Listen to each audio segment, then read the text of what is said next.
Let's get an overview of Spark documentation. Spark documentation will be provided to you while taking the exam, and hence if you are comfortable with Spark documentation, you should be able to seek the help by going to the documentation that is provided to you, especially if you are giving CCA 175 exam, which is a open book exam. To go to the Spark documentation, especially from the Spark SQL perspective or data frames perspective, you can actually go to Google.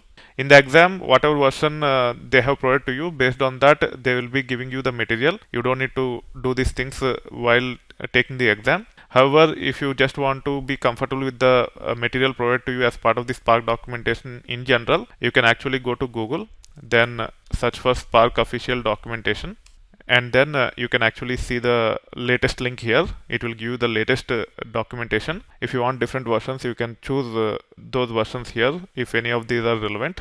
You can actually click on the latest one and you can actually change the latest to whatever Spark version you are trying to explore. In this case, we will be exploring 2.4.5 or 2.3.0. If it is 2.4.5, you can actually say like this and you can go to this page. You can see this Spark version as 2.4.5 here.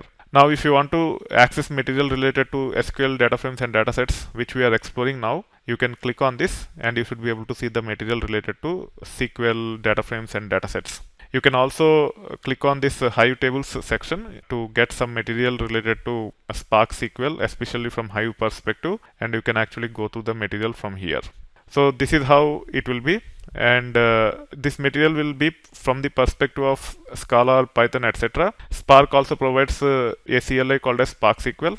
If you are using Spark SQL, you just have to run queries that is part of this SQL. You don't need to worry too much about launching Spark session and all like this. You can launch Spark SQL and you should be able to run queries that is passed as part of the SQL functions here, like create table in this case, and then loading data and then selecting data from the tables and so forth. So make sure you are comfortable with the documentation. It will help you in many ways, especially if you are planning to give the CCA 175 certification exam, which is open book exam. If you are comfortable with the documentation, you should be able to refer to that while providing answers to the questions given to you.